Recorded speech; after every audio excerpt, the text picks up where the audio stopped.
Back to the Delta. Back to a place and time where the blues began.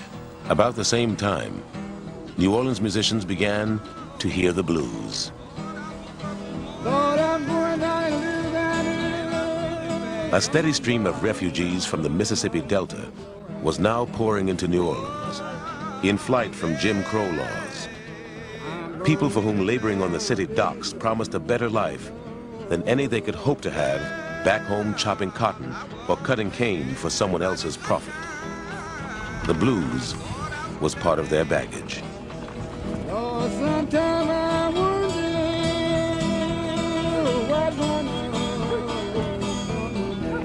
The blues is about sculpting meaning out of a situation that seems to defy your being able to find meaning in it.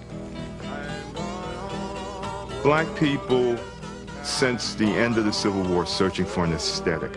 It's an amazing thing from what happened to America. They're searching for an aesthetic that will free them of minstrelsy, free them of the burden of minstrelsy, free them of the degradation of minstrelsy. What emerges from that is a form called the blues. It's a very useful form. It's elastic. You can do a lot with it because it's simple. The blues is an utterly American form, built on just 3 chords, most often arranged in 12-bar sequences called choruses, that allows for an infinite number of variations. And it's a form that, in order for you to really be able to pull it off well, involves more than just technique. You have to have a certain kind of feeling with it. So you create this kind of basic language through which and on which they can construct all kinds of things.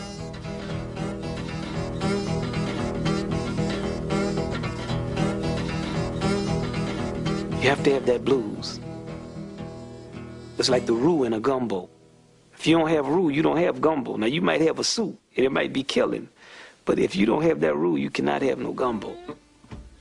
Lord, my Lord, oh my Lord, oh my Lord, what shall I do to... The blues was the profane twin of the sacred music of the Black Baptist Church, filled with call and response, shouts, moans, exhortations, and signifying.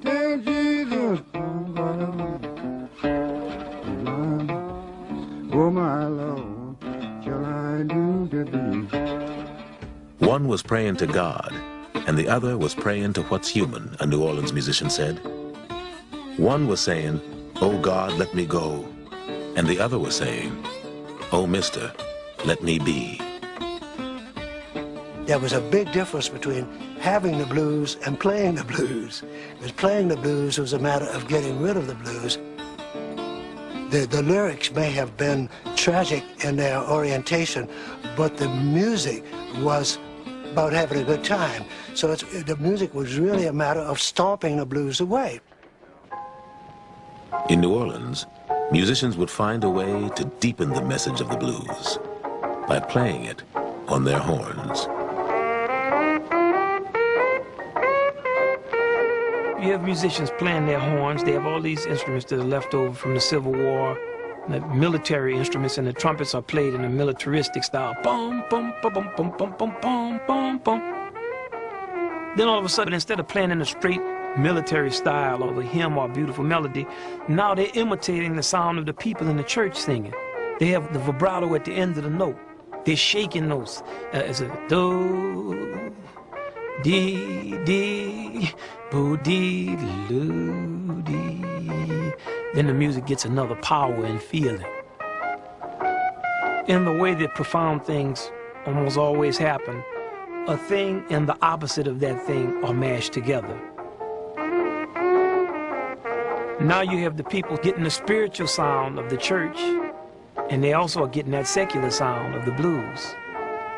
And the musicians who could understand both of those things and put both of them in their horns side by side so they could represent that angel and that devil, that was the ones that could play.